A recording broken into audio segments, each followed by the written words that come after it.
forzoso a anestesiar, que son las clasificaciones ASA, ya, y tampoco de las consideraciones preanestésicas que uno debe tener en el paciente como tal. Hemos hablado anteriormente de que existen ciertos pilares, ¿no?, para poder cumplir una anestesia efectiva, que eran 5, que al menos 3 tienen que quedar bien cuadrados, porque eran los básicos que llamábamos antes la triada anestésica, ¿no?, que era la analgesia, la sedación y la hipnosis del paciente, ¿no? O sea, que entra a sala poníamos, por ejemplo, uno como persona, en el cual no debería yo recordar nada, por eso que debo estar a un nivel hipnótico adecuado, no debo sentir nocicepción intraquirúrgica ni dolor en el postoperatorio. Y tercero, debo de llevar como anestesiólogo una buena sedación hacia mi paciente para que este sea manejable, sea llevadero, sea cómodo poder hacerlo, ¿no? Entonces coordinábamos de que esa triada hoy en día cambió, ahora son 5 pilares y sumábamos 2 más. Justo uno de ellos es el tema de la polémica, que era un término que utilizamos, que es no encharcar a mi paciente. O sea, yo no tengo por qué aportar de más fluido pensando que si le doy más fluido lo voy a tener mejor hidratado, lo voy a tener hemodinámicamente mejor. Pues no es así. Entonces, entre los anestesiólogos utilizamos un término criollo, el cual es no encharques a tu paciente. Hay que conocer muy bien los cuadros de volemia de estos mismos, ¿ya? Porque va a haber especies, ¿no? A un perro pequeño yo lo voy a tratar como a un gato mediano. Quiere decir, a un perro pequeño todavía en mi casa de frío me va a hacer quizás tolerarme mejor el encharcamiento que a un gato. A un gato yo le pongo, no sé, 15 ml hora y en 2 o 3 horas ya le pego toda una placa y voy a tener ya procesos congestivos a nivel pulmonar. En cambio, en un perro mediano pequeño, quizás esos 10, 15 no manifieste un impacto hemodinámico marcado, no manifieste esa congestión. Pero si me extrapolo a otras especies, un conejo puede recibir 240 ml hora kilo cada 24 horas. Quiere decir que tranquilamente yo en mis procesos, cuando hago, no sé, fisioterapia, nuestras bombas están programadas a 25, 30 ml hora, un conejo de 2 kilos. Si eso fuera un gato de 2 kilos y le paso ese fluido, lo estoy encharcando. Me dejo entender cómo varía. Siendo por ahí otro pequeño, un mustélido, un murón, ahí sí me tengo que cuidar. Por ejemplo, los más o menos lo transporto como un gato, 1 a 3 ml hora kilo. Un erizo, puedo manejar 2 a 3 ml hora kilo. Aves, manejas parámetros totalmente distintos según la especie, según el tamaño y el peso. Entonces, a lo que yo quiero llegar con el tema de cuidado de la volemia, que es uno de los 5 pilares que les estoy indicando, es que respetemos por favor la cantidad de fluidos que corresponden.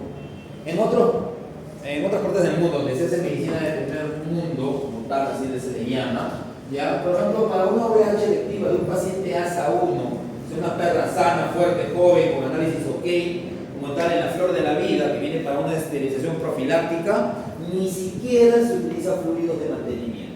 ¿Por qué tendría que utilizarlos si yo no voy a generar, si se supone que mi cirujano es diestro, es capaz, entonces su sangrado es casi nulo o cero en su técnica quirúrgica, ¿no? Entonces la pérdida de volemia ahí no debe ser marcada y quizás la compenso con lo que pongo en mi bomba de jeringa, ¿no? Porque para pasar mi fentanilo tengo que dar algo de volumen, como les explicaba ese día, ¿no? Si el volumen es tan chiquitito y luego voy a poner una jeringa de 20, se va a quedar en la línea, ¿no? Por eso es que uno le da volumen para que toda la máquina pueda presionar la jeringa y llegue a mi paciente, ¿ya? Pero acá tenemos la bendita costumbre de no, agarramos mi torre de jeringas, ¿no? Mi fentanilo, mi propofol como tal, y encima pongo una línea de mantenimiento, digamos. ¿Por qué le llamamos de mantenimiento? Porque también me puede servir como punto de entrada para una droga de emergencia. Yo no voy a desarmar la bomba de jeringas, pasear todo, poner la adrenalina, diluirla, programar cuánto tiempo pierdo. Pero eso lo puedo compensar poniendo una otra vía, cosa que aquí conecto todas mis líneas de jeringa o de infusión y dejo esta vía como la vía de emergencia. Cualquier cosita, adrenalina de manera directa, atropina de manera directa, un reversor de manera directa, y así ya no necesito por qué tener una línea de mantenimiento. Sin embargo, en el caso de ustedes, o cuando llevan cirugía, los alumnos no tienen la destreza pues, que tienen el cirujano, ¿no? Entonces, en cirugía normalmente por ejemplo se les suelta un punto de ovario, sangra, se desesperan, corren como locos. Entonces, por ese motivo es que en ellos, o cuando ustedes lleven cirugía, sí utilizamos una línea de mantenimiento. Para que cuando ahora la siguiente semana, creo, hablamos de bioterapia, les explique algo, si no sé si por ahí alguien sabe algo de cuánto es el volumen de terapia de shock para un perro de sus materias, nada de eso. Ya hay volúmenes marcados que pasamos a flujo. Por ejemplo, perro 90 ml cuando tengo justamente una hipovolemia por sangrado, ¿no? Entonces, por eso es que sí debes tener ya tu línea lista y programada para que flushing, bombardeo de fluido. Ahora, hablando del tema de encharcamiento de sus pacientes, tengo un gato anémico. ¿Ustedes creen que porque está anémico, está deshidratado, conviene mandar fluidos bastante marcados? ¿Qué va a pasar a nivel de la hemodinamia si ya tiene anemia? ¿Se acuerdan de los conceptos soluto-solvente, verdad? En este caso el solvente sería plasma y los demás líquidos, y el soluto sería las células como tal. Entonces, en criterio, si yo ya tengo un gato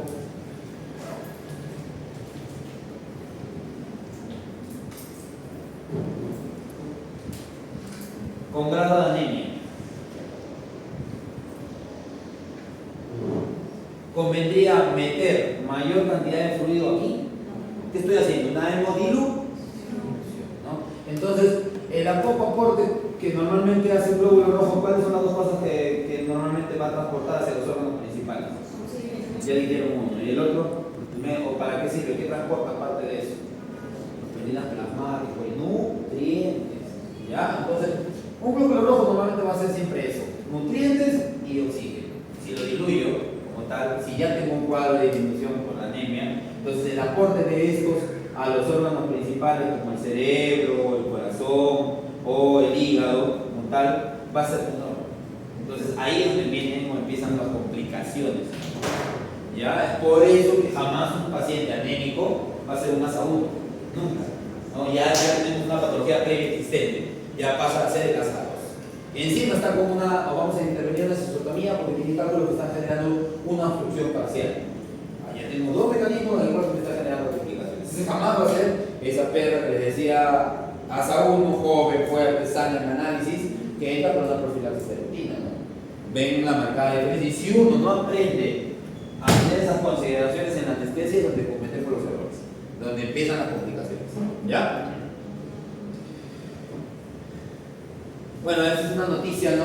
Por ahí que salió en América Noticias como tal, de que decían de que el veterinario calculó como le enseñaban al doctor Nielsen en la anestesia. Se mueve, otro bolo, pues. 2, pero 0,4 según su cálculo, ya pone 0,6. A ver si con eso mejora, ¿no? O sea, eso es algo que hoy en día pues no podemos tolerar. E incluso todavía menciona de que por ahí el colega entra en ropa de playa a la sala de cirugía. Aquí en Perú tengo un colega, no voy a decir nombre, pues, ¿no? Pero tengo un colega que me encanta la forma de no perderle miedo, por así decirle, ustedes saben muy bien que hoy en día las redes sociales o te destruyen o te elevan, ¿verdad? Y él entra bien, él entra bien, fue acá con su vivirí, no usa acá, solamente ni siquiera guante estéril, y aquí la perra, porque hemos hecho un paladar elongado, ves la mesa, papel periódico es lo que pone debajo. O sea, doctores, tenemos que tener algo presente, no seamos chancheros, ¿ya? No tengo nada contra los que quieran hacerlo, pero, o sea, no podamos vender o pretender vender alguna, porque eso sí yo lo considero una mala praxis, pero tiene tanta suerte este hombre que yo no veo denuncias, no sé si se le mueren los bichos, lo enmascaran muy bien, no lo sé. Pero a mí particularmente postear algo así, quizás por la trayectoria o por lo que me conoce, sería destruirme a nivel de redes sociales, ¿no? O sea, traten de que si van a poner fotos, pues las normas mínimas de asepsia, siempre un mandilón, siempre un campo, pañales para tratarlo, al menos, ¿no? ¿Cómo se les ocurre tener un braquicéfalo? Aquí en un video que acabo de hacer un paladar elongado, le cortamos las pitas, ni siquiera, o sea, cobrando lo que cobran, ni siquiera tener una mesa odontológica para poder hacerlo más tanto eficiente su trabajo, porque ¿qué es eso de cobrar una pita entre los caninos y tener así amarrado dos torres? O sea, una mesa odontológica no pasa de 600, 700 soles, una de esas cirugías se cobra como 2000. Entonces, ¿en qué momento decido invertir a lo que quiero llegar? Teniendo la capacidad, maneja una forma Raptor. O sea, si tienes para eso, tienes tranquilamente para poder, no me entiende ahí el doc cuánto cuesta una Ford Raptor, ¿no? Entonces, a eso voy, por favor, traten de cada día pulirse. Uno como veterinario y junior, por así decirlo, cuando emprendo, no sé, voy a emprender mi negocio, yo solo empieza de menos a más. Pero a lo que yo quiero llegar es que invertir en materiales, invertir en equipos es un innegociable. ¿Ya? O sea, métanse eso en la cabeza. Supriman después, no sé, el viaje a un lugar, en vez de inviertan en su tiempo. Se lo va a agradecer, tiene retorno a lo que quiero llegar. O sea, uno no invierte en gasto, eso te da retorno. Porque aquel cliente que por ahí vea, cuando te averigua y ve, no, mira, maneja sus salas así, tiene su cialítica, tiene sus bombas, sus equipos, sus máquinas, dice lo bien que trabaja, no es tu carta de presentación a lo que quiero llegar. ¿Ya? Entonces, por favor, no cometan los errores que nosotros ya hemos cometido, ¿no? Porque quizás la calidad de educación en ese tiempo no era la misma a la que ustedes llevan. Así que, por favor, no sean tacaños, inviertan en equipos, en infraestructura, en capacitarse, que es lo más importante. ¿Ya? Siempre la capacitación es básica, es la mejor inversión de ustedes. Vamos a hablar de la introducción, luego las técnicas de evaluación preanestésica, los riesgos anestésicos y quirúrgicos que pueden haber, diferenciaciones de lo que podría ser morbilidad y mortalidad anestésica, valoración preanestésica de mi paciente y el manejo primario del paciente para la anestesia. Esos son los temas que vamos a tocar hoy día. ¿Ya?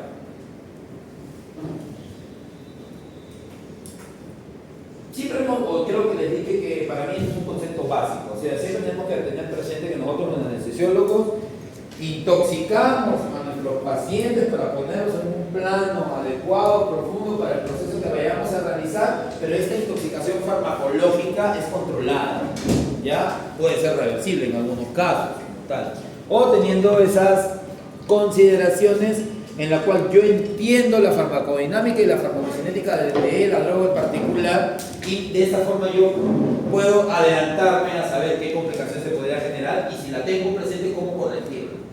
Ya eso es algo también importante, ¿no? Por eso les decía que siempre los efectos positivos y negativos de cada droga, aquel que empieza a meterse en esta área, las tiene que tener bien claras para saber actuar al momento. Les dije que la clase pasada, un paro cardíaco no se genera así, te va avisando.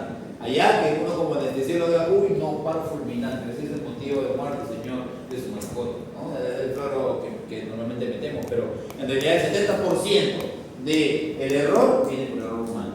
De esa mortalidad, el 70% es error humano. Solamente un 30% se atribuye a algún mal manejo de equipos, no sé, temas de drogas, dosis, que está pasada, qué sé yo. ¿Ya? Entonces, tenemos presente que la anestesia es un proceso de intoxicación farmacológica controlada. Nosotros la controlamos y hay veces en que la podemos revertir. ¿Ya? Lo que les había hablado en el inicio, ¿no? De que tenemos tres pilares, que era la analgesia, la relajación, o sea, la inconsciencia, ¿no? Y que hoy en día la intoxicación el cuidado del sistema neurovegetativo y la bulimia son importantes, por favor, siempre controladas. ¿Ya?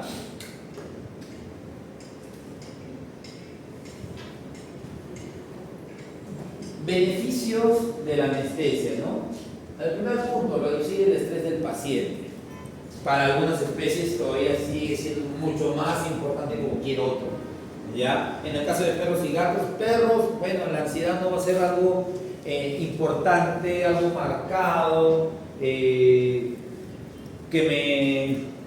me complique tanto, pero un gato ya estresado, ¿no? Todo el mundo ha visto en algún momento un gato que ya se estresó, ese que ya tiene el movimiento de la cola, pupilas dilatadas, y reacciona o puede meterse manotazos o ponerse las cosas mucho más complicadas, ¿verdad? Junto con ello viene la famosa liberación de catecolaminas, ¿no? Que si bien en el perro va a manifestarse con quizás jadeo, salivación, ansiedad, liberación de catecolaminas en un gato es lo que menos por ahí quisiera, ¿no? Sabemos que la enzima, o es una enzima que normalmente se atribuye a la del estrés. Esta enzima también normalmente puede viajar a sangre, generar procesos a nivel cardíaco, como microinfartos que sumados pueden llegar a la parada cardiorrespiratoria. ¿Ya? No lo ves, sinceramente es muy raro que se observe, a menos que no se lo ves estresado y ese colega seguiría peleándose, ahorcándolo, yo qué sé, ¿ya? Pero sin embargo va a haber otras especies, como el conejito, las aves, que esa liberación de catecolaminas no se manifiesta de forma clínica. Y es el típico conejo que cuando están peleando en la mesa para la radiografía, de un momento a otro, ¡pin!, se estiró, cabeza hacia arriba, meterse adelante, ese conejo ya, chao, ¿no? Y se muere así rapidísimo.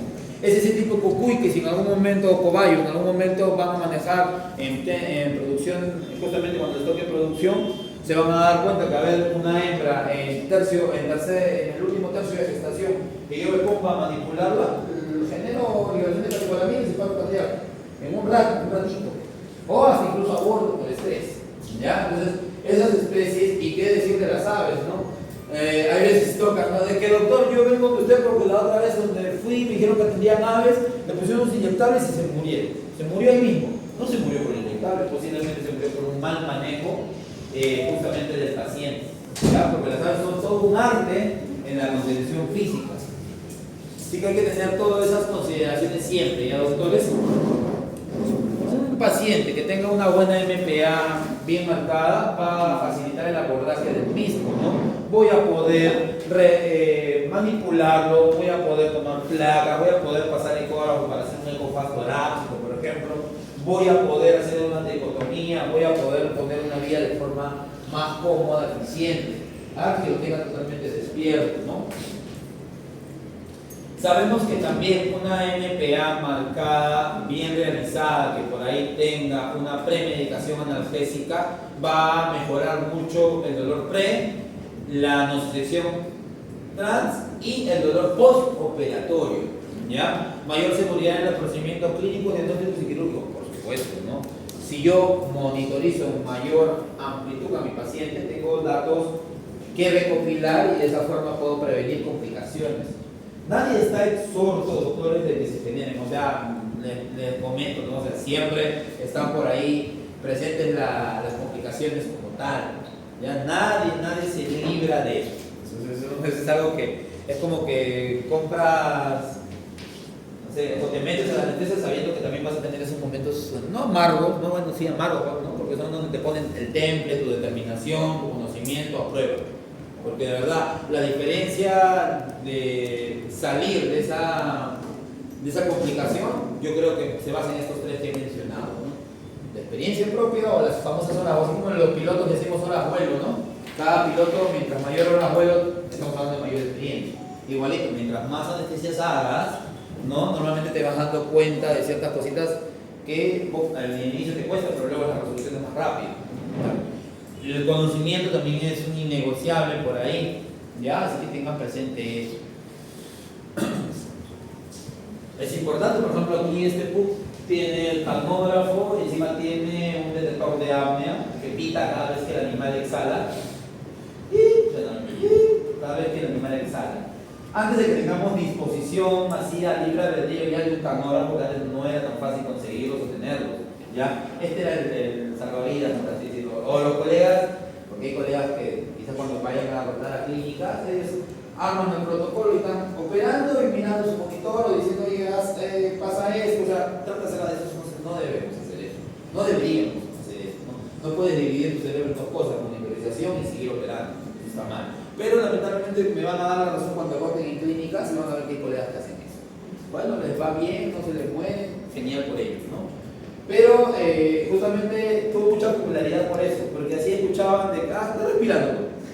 Pero estar respirando es estar hemodinámicamente bien, estar, no sé, con frecuencia, cardiografía, temperatura, presión bien, ¿no? La respiración no va a ser un indicativo de estos signos, ¿verdad? Pero hoy en día lo sumamos a la cardiografía como para tener otro dato más de importancia. Lo malo es que cuando ustedes avanzan en el tema anestésico se van a dar cuenta ya de lo que se llama espacio muerto y la repercusión del espacio muerto en el paciente. Por eso existen pues circuitos de todos los índoles según los tamaños del paciente. Por eso el doctor Vincent crea su famoso circuito hechizo para una ratita, un canario, un piguchito o cosas muy chiquititas, porque si hubiera mucho espacio muerto, no hay lavado de CO2, me retiene gases a ese nivel de toda esa tubería larga y eso va a complicar los bichos chiquititos. Y en los brachycéfalos, o sea, como este es un sistema Jackson Reese o es un Baraka modificado, ¿no? Que son los sistemas abiertos que se utilizan para perros pequeños. O sea, no voy a poder utilizar el mismo sistema de tubos donde paso la anestesia para un canal, no podríamos. Ya, eso es algo que también más adelante vamos a conversar o hablarlo bien amplio, ¿ya? Pero hay que recordar que esa L en un bicho chiquito representa un espacio muerto marcado. Entonces yo digo, si tengo mamografía, ya no es válido. ¿Por qué? Porque el cardiógrafo, aparte de darme el número de cardiografía que tengo, si está hipercánico, normocánico o hipocánico, también tiene un dato al costado donde son unos pulmoncitos y te dice la frecuencia respiratoria. Y es más, es tan alucinante que cada ventilación el pulmoncito hace esto. Aparte del número tienes ahí el movimiento y vienen algunos con sonido. Este chino de aquí de RWD incluso viene con Bluetooth. Después ni siquiera tienes que estar viendo la pantalla, lo ves de tu celular. Es lo bonito. Normalmente se usa para los tags, las resonancias, o sea que tienes todo un multiparámetro con Bluetooth, es básico, porque tú no puedes ingresar ya dentro del equipo, pues. Entonces con la pantalla dividida y estás viendo todo desde acá. Y echándole una vez lanzando para que tu sedación sea efectiva, no se mueva y no pasemos ese umbral en el cual me pueda generar apnea, bradicardia, también esté hemodinámicamente bien, respire solito en espontáneo, pero que se quede quietecito, sedado, como tú quieres. Eso es lo que la expectativa de lo que deseas, ¿no? Requerimientos mínimos para la anestesia. Vamos a tener una adecuada evaluación preanestésica. O sea, ¿qué quiere decir? Mi examen clínico debe ser pulcro, ¿no? Debe ser correcto. Ya no debo escapar ningún detalle. Revisar lo más así peque de que exagerado, no debe ser así. Debo estar ahí lo más mínimo en poder dar algún dato. Hay una doctora en ecografía que dice que quien busca encuentra. Ella hace, por ejemplo, mucha abdominal, pero siempre le mete agua al tórax. Y hay veces nos toca pues líneas B, o sea, líneas A, perdón, como tal. Entonces el paciente posiblemente ha sido candidato de alguna neumonía o proceso respiratorio anterior. A veces encontramos líquido en pericardio que no se manifiesta de forma clínica. Por eso dicen, ¿no? El que busca encuentra. Igualito, en mi examen clínico tengo que hacerlo lo más extenso posible. Si ven ahí a la doctora Fiorella auscultando ese gato, un estetoscopio, ¿qué indicativos de patología cardíaca me podría brindar? Uno y el otro se llama arritmias, exacto. Son las dos cosas más habituales que vas a encontrar, ¿no? Y de ahí ya tomarás determinaciones a seguir en protocolo, una placa, y luego un ecocardio, está de más, ¿verdad?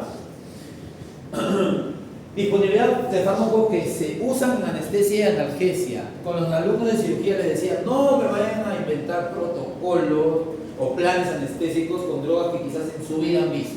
Vienen a la clase del martes, vienen, doctor, este es mi protocolo. Es un protocolo con drogas que no utilizan. Etomidato para inducción, cuando acá no usamos etomidato.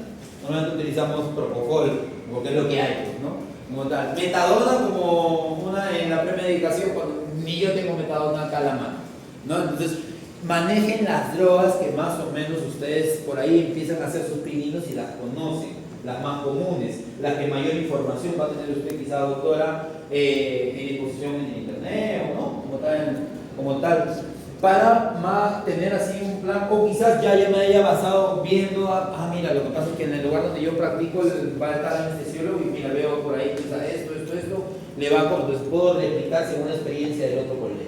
Pero meterme a usar algo que nunca en mi vida lo he probado, es como que es riesgoso, ¿no? Considero yo que es riesgoso. Bueno, ya habíamos hablado que el conocimiento de cómo funciona el uso de los fármacos es algo que debemos tenerlo de la mano, ¿no?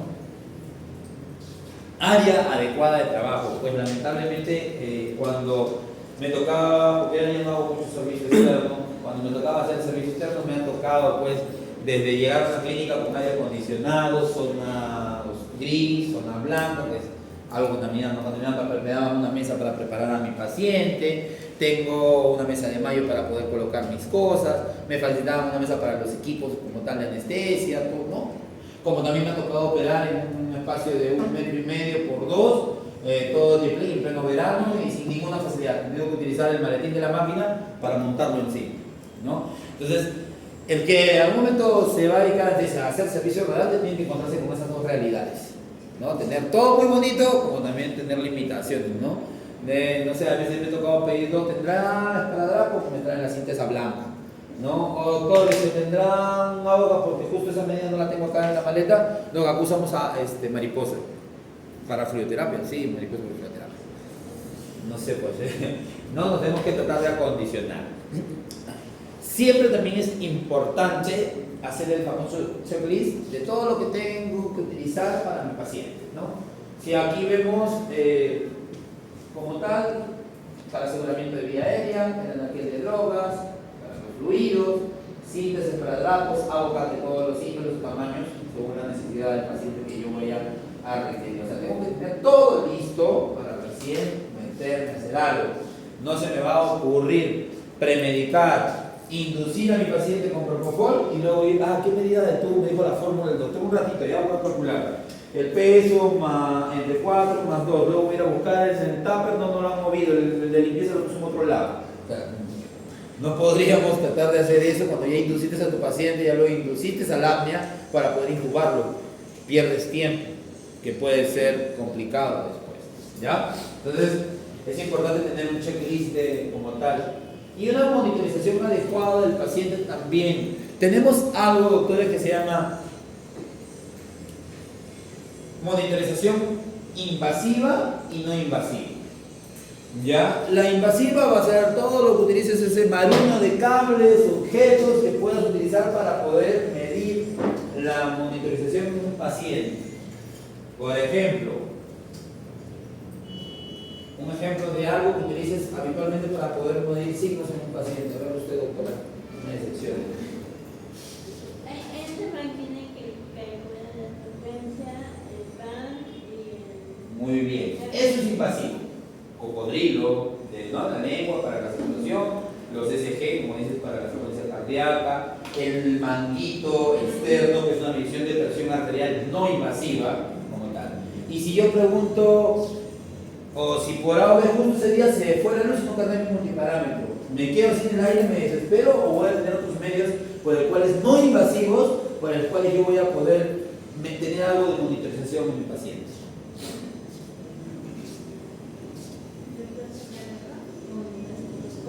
Ya, muy bien. Uno. Pulso, mano. Tiempo llenado capilar, puedo abrir tranquilamente, ¿no? Condición de pupila, ¿no? Miótica, midriática, rotada ventromedial, eso me va a indicar grados de profundidad, ¿no? Un paciente, por ejemplo, estable, es ese que tiene una pupila en miosis céntrica, como tal, porque me está indicando que tengo un grado de inconsciencia. Un paciente totalmente dilatado, ya incluso con rotación ventromedial, donde yo no he utilizado una droga que tenga que dilatar esa pupila, me está hablando de profundidad. Asustarme en ese caso, ¿no? O decir, oye, ojo, o reajusto mis dosis, o veo qué hago. ¿Ya? Entonces, lo que quiero llegar que cuando ustedes hagan las MPA de sus pacientes, antes de que coloquen todos sus cablecitos y todo, quizás el doctor me dice, va a llegar respiraciones minutos. Doctor, 2 respiraciones cada segundo. Doctor, pulso fuerte y rítmico. Doctor, tiempo de llenado capilar óptimo. Doctor, pupila adecuada. Esas son las respuestas que yo quiero encontrarlo o que me las digan así cuando me pase, porque yo voy a rotar por muchas mesas, pues, ¿no? Son dos o tres grupos, creo. Entonces, tengo que estar aquí, tengo que estar allá. Entonces, esos datos, ¿no? Y no agarrar, como me pasa si lo que estoy renegando ahora, es que digo, ¿cuántas respiraciones segundo? Un ratito, doctor, y me está sacando el estetoscopio. Si la respiración uno la puede ver, la respiración 101, una segunda, ya, doctor, una segunda. También sirve esto porque un paciente profundo que va a respirar, pues, una respiración cada 4, cada 5 segundos. Ese es un profundo. Ese que te respira unos segundos es todavía está superficial, se siente cómodo, está tranquilo, está ventilando en espontánea, por así decirlo, ¿no? Ya, así que ojo a eso, por favor, cuando ya toque práctica, yo normalmente hago esas preguntas. ¿Y quién tiene que ir? Antes de que me acerque, dividan sus funciones. Si son 4 o 5, pues uno, yo le digo a la cirugía, uno, capacidad ventilatoria, otro estetoscopio por el corazón, otro me va monitorizando mucosa, pupila, me deja entender, o sea, si son tantos, eso yo lo hago yo solo. Otro punto que también siempre les digo, son muchos, dividan sus funciones. Uno se hace el checklist de la máquina y los ruidos, otro se va a encargar netamente de la intubación, entonces calculará su inducción, otro se encargará de colocar los cables, otro se va a estar pegado al monitor ventilando, ¿no? Entonces dividan funciones, porque yo les digo, lo que normalmente lo hacen en promedio en clase a clase, o cuando ya les toca su práctica y a ustedes se les da como que 1h20 para que puedan hacer ese proceso de hacer examen clínico, poner vía, MPA, inducción, tubo, volteo y colocar un cable sin tener la monitorización, yo lo hago en 15 minutos. Entonces, y ustedes son 4 cabezas, yo soy uno. Me dejo entender, o sea, no hay excusa para decir, no doctor, es que me faltó tiempo para poder hacer todo el proceso. No, ya, porque Van a ver, por ejemplo, la semana pasada, la siguiente semana de cirugía me toca la demostrativa. Esta semana anterior ellos han hecho todo. Y estaba ahí todavía guiando, cambiando una cosa, oye, tu volumen, tu fluido, cómo ventilas, cómo va la posición de los pulmones. Ellos ya le han llevado anestesia, se supone que ya lo tienen bien cuadrado, ¿no? Y les he dicho, ahora me vas a ver la siguiente semana que todo lo que te he dicho en 15 minutos. Y si no, te invito al almuerzo, ¿no? Así que por favor, deleguen funciones, aprendan a trabajar. Y en la que sea, no sé, muy nerviosa, manden la función que no la ponga no sé, exaltada en ese sentido, ¿no? Mándenla a ventilar, a que mire su multiparámetro. Quien sea muy diestra, por ahí con las manos, ¿no? Yo creo que sí, y tuvo. O sea, la que canaliza bien, ya vayan seleccionando aquí para que a los exámenes, normalmente yo sí doy la facilidad, al menos de que ustedes elijan qué función van a cumplir cada uno. Por ejemplo, usted fuera un grupo y la doctora no sabe poner vía para nada, sería que abusivo yo haber visto eso y decir, ya tú bien. Yo no quiero condenar a los demás, ¿ya? Pero, por favor, ahí vayan determinando eso, ¿ya? Dentro de la valoración o técnicas de valoración progresiva hay que tener dos cosas presentes. La evaluación ya sea el anestesiólogo y todo lo que explique, y también la consulta quirúrgica, ¿no? Porque es importante mencionarle como el que es cirujano, al propietario, cuál va a ser la técnica más adecuada para su paciente, cuáles son los beneficios de optar por esa técnica y también cuáles son las posibles complicaciones que se podrían generar, ¿no? Es importante que el propietario esté empapado, enterado justamente de esto. Así la sinergia entre cirujano y anestesiólogo para el beneficio del paciente va a ser lo mejor, ¿no? Podemos tener estrés quirúrgico como estrés metabólico anestésico. Cuando por ahí yo uso drogas que no debería haber utilizado, por mi caso, no, a este sí le voy a poner un alfa, pues, pero está fregado la riñón y el hígado, pero yo le quiero poner un alfa porque yo quiero. A eso me refiero con complicaciones que podríamos generar. Y en el caso de las quirúrgicas, ¿cuál es la principal complicación que se puede generar en cirugías abdominales?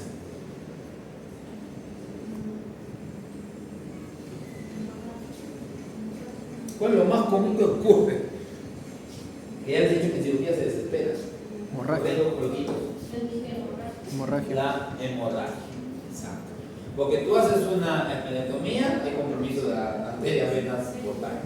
Haces una OVH, si te toca un perro anguloso de ovarios y de ligamentos cortitos y bien profundos, vas a sufrir. Porque no tiene destreza, va a sufrir, va a llorar, como tal, ¿no? Una enterectomía, bueno, por ahí los pasos que digan, si por ahora no los campo bien en la zona donde voy a retirar ese pedazo de intestino, puede generar hemorragia. Si incluso no afronto bien, eso va a terminar en 48 horas, un fracaso de puntos y una sepsis por el contenido del lumen intestinal que está derramándose en todo el abdomen. Hago una hernia diafragmática, si por A o B mi cirujano no tiene mucha destreza y tengo adherencia ya de los órganos que habitualmente van, hígado, por ahí intestino, como tal, estímulo de vago, como este parámetro, todo se altera y el anestesiólogo, yo de verdad esa parte es demasiado curiosa. Estoy atrás como un papá diciéndole al cirujano, cuidado, despacito, tranquilo, despacito, porque no me conviene un estímulo vagal. Muchas veces el dejar todo hace que ese estímulo se revierta, pero hay veces que se queda instaurado y vienen esas radicardias de que el bicho andaba en 90 respiraciones minutos muy bonito y de un momento 35, 30 y a veces no es respondedor, estoy de colores, la presión arterial se me baja, la empieza a desaturar porque la precarga disminuye. ¿Te das cuenta que todo tiene relación? Y si empieza a haber una falla, todo lo demás empieza a irse abajo también. Por eso que rapidito me doy cuenta cuando por ahí me está siendo muy grosero en su manejo. También esto pasa en las emplenectomías, es otro de las cirugías habituales donde normalmente la estimulación vagal puede estar presente. Ahorita sí no me acuerdo el nombre de la arteria, pero hay una que ligan que también tiene cierta irrigación hacia el borde del estómago. Entonces, esa es la que más me preocupa que las otras. Cuando llega ahí es donde le digo, así, tranquilo, no me estimules demasiado porque puede complicar. ¿Ya?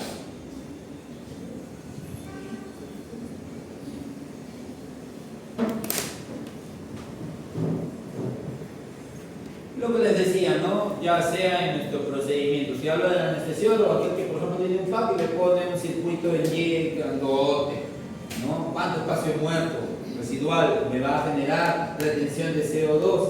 La retención de CO2 o la elevación de la o la hipercapnia, que es el término que se utiliza cuando hay mucho CO2 medido por el cardiógrafo, nunca va a ser bueno. Pues. Más de 1 hora, acidosis metabólica. ¿Ya? Entonces, ¿es bueno una acidosis metabólica en el paciente? El manejo UCI es bien complejo. ¿Para qué llegar a eso? Porque terminar complicándonos la vida, ¿no? La presencia de un traqueotubo no adecuado es otra complicación, por ejemplo. Tengo una tráquea de este grosor y pongo un traqueotubo así. Voy a tener fuga pues de CO2, mi cardiógrafo va a leer poco porque no llega pues al lector como tal, porque todo se está jugando por los laterales. ¿Y yo qué voy a pensar? No, pucha, la cardiografía está baja, debe estar superficial porque así me dijo el doctor. Juan abrogarse, Juan programa mayor cantidad de propósito. No está superficial, está en un plano adecuado y yo estoy profundizando basándome, por ejemplo, en ese criterio, ¿no? O, por ejemplo, mido presión arterial y tengo una medición de presión no adecuada. Mi curva epistemográfica, hay algo que se llama curva epistemográfica, ¿ya? Representación de la sístole, representación de la diástole, representación del cierre aórtico, como tal, ¿ya? Esta incisura dicrótica, así se llama, me sirve para poder evaluar, por ejemplo, presión arterial sin siquiera haber metido el manguito ese de presión como el de la bolita, ¿no? ¿Ya? Me sirve porque si la tengo bajo, o si empieza, no aparece acá, empieza a aparecer, no sé, acá, como tal, signo de hipotensión. Si aparece acá, posible signo de hipertensión. ¿Ya? O sea, sin haber metido el manguito de presión arterial, yo ya tengo un dato de que ese bicho me está como tenso, hipertenso.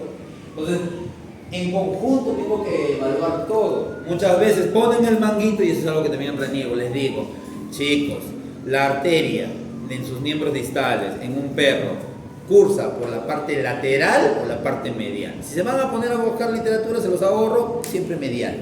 ¿Ya? Entonces, el manguito y la manguerita donde viene el manguito debe ir perpendicular a la zona de la arteria para tener mejor medición, porque es una medición de presión no invasiva, tiene mucho error, mucho rango de error. Y yo debo disminuir ese rango de error. ¿Cómo lo hago? Justamente poniendo perpendicular a la arteria el manguito por donde viene. Si ese manguito por donde viene está doblado, ya empiezo a tener datos idóneos, datos que no son correctos.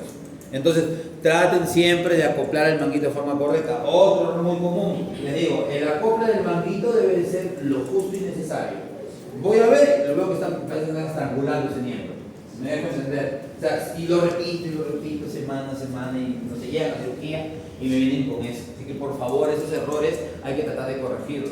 Entonces, si yo tengo un mango inadecuado en una posición que no está paralela a la arteria, lo he apretado demasiado, el dato que me va a dar no va a ser verdadero, pues. Y yo puedo tomar determinaciones en base a ese dato que no es verdadero. Por eso es donde vuelvo y hago mi comparativa. Ok, estos datos me están generando duda. Me voy a la curva epistemográfica, la que te da la saturación de oxígeno, y con estos datos yo puedo corroborar. Oye, pero si acá me dice que está normotenso, porque la incisura dicrótica está al medio, y acá me manda una presión arterial no invasiva baja, corroboro, pues voy y veo, no, es que está muy ajustado, no, es que la línea no está perpendicular, no, lo que pasa es que está doblada la mandíbula, ¿ya? Es así como toman, porque si digo, sí, ¿por qué se escucha? Es momento de aplicar glutamina, o adrenalina para levantar, o fenilefrina para levantar esa presión arterial. ¿Para qué lo voy a mandar a hipertensión? Me dejo entender. ¿Ya? Por eso es importante saber estas cositas para no tomar o cometer errores. La monitorización es en conjunto, no solamente ve un dato, se ve un panorama global del paciente. ¿Ya?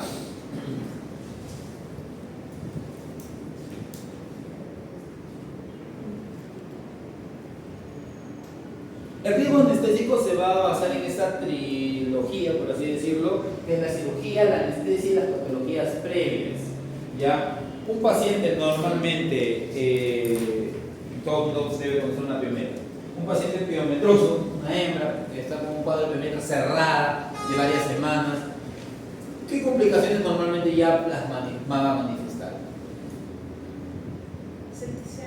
Asepsis, ¿no? Tenemos un órgano que está encapsulando una infección que en cualquier momento puede reventarse y convertirse en una peritonitis, como tal, ¿verdad?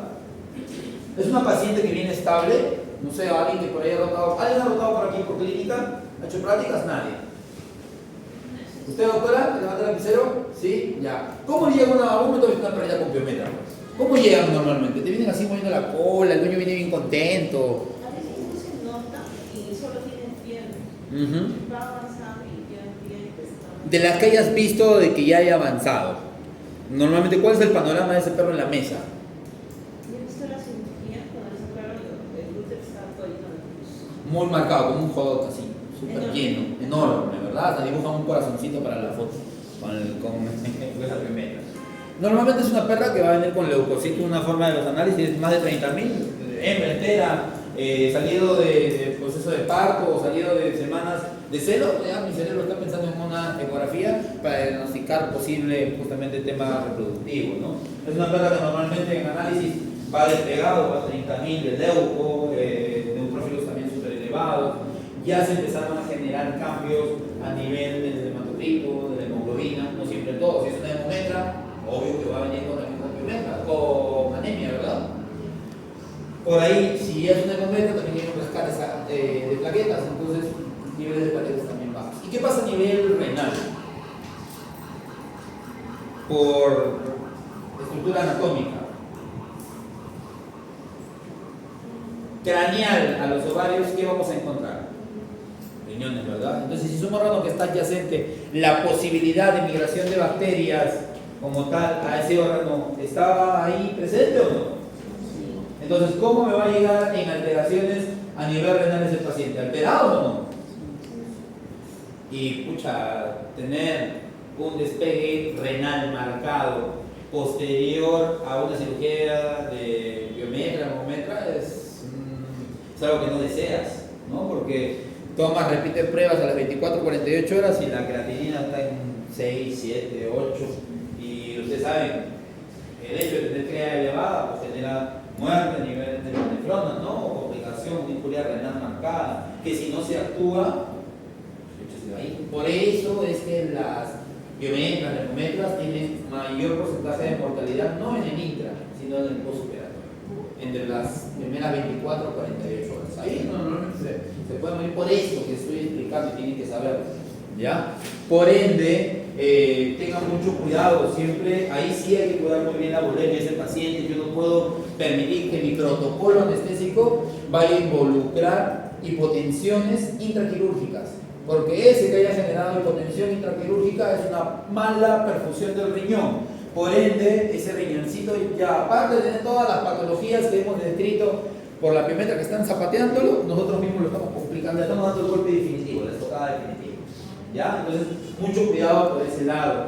También mucho cuidado con esos pacientes que son positivos a hemoparasitosis, ¿no? Muchas veces si está enmascarado y esto no está tratado, ese estrés quirúrgico, anestésico que uno genera para resolucionar algo, hace el despegue de esta enfermedad.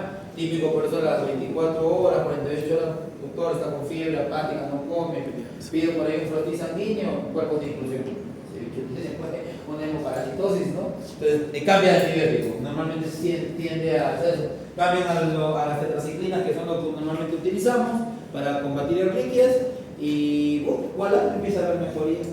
Porque normalmente para esos procedimientos a mí me gusta utilizar como antibiotiterapia lo básico, porque se supone que todo está estéril, el material, el campo, el área, la técnica quirúrgica, ¿no? Entonces un beta-lactámico, una cefalosporina, tranquilamente podría cubrir el rango, porque lo que mayor complicación yo tendría sería infección a nivel de los planos quirúrgicos como tal, ¿ya? Entonces, pero como está en entonces esa beta-lactámica o cefalosporina, si leemos literatura, no actúa para las erliquias y las riquezas.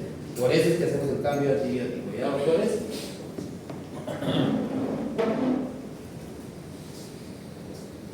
Entonces ahí entendemos, ya hemos hablado de complicaciones, cirugía, anestesia y algo de patologías previas. Por ahí el típico gato, por ejemplo, hablando también de patologías previas, de 7, 8 meses, está bien descrito. O sea, yo la aprendí a la mala, sinceramente. Esto de la mortalidad por una hipertrofia cardíaca, hay un porcentaje de pérdidos que lo presentan en edad temprana, sino que como no lo has hecho pasar por ningún chequeo previo, pues muy joven, pues, no está dentro de lo cotidiano de que vaya un propietario del tutor con su gatito en la primera consulta y tú lo sometas a la batería de pruebas. No es algo que se aplica en la clínica diaria. Pero si justo iba a hacer una castración, hipertrofia cardíaca, por ahí utilizaste fármacos no adecuados, o sea, para cuidarlos, porque hay protocolos para cada una de esas patologías, se vienen las complicaciones. Yo lo aprendí con el gato de mi tía. No me acuerdo hasta ahorita, en esa época trabajaba para la Municipalidad de Caraballo y dentro de los planes siempre hacíamos campañas todos los meses, ¿ya? Ese día me acuerdo hasta ahorita, lo tengo tan claro porque era el gato de mi tía, haber hecho 14 gatos para castración y OVH. Gatos de todos los índoles, pues, pulgosos, ferales, por ahí bien cuidado. Ese gato típico que tiene los maceteros súper inflamados, pues, techerazo, manejas todo como peleador de la MMA, ¿no? Así es, ¿no? Y no pasa nada. Y mi tía se enteró y apareció con su gatita. Bonita, encarnadita, con sus lacitos, linda la gata, ¿ya? Me toca hacer la MPA, hago la MPA, le digo al asistente, rasura. Oye, ha sido así.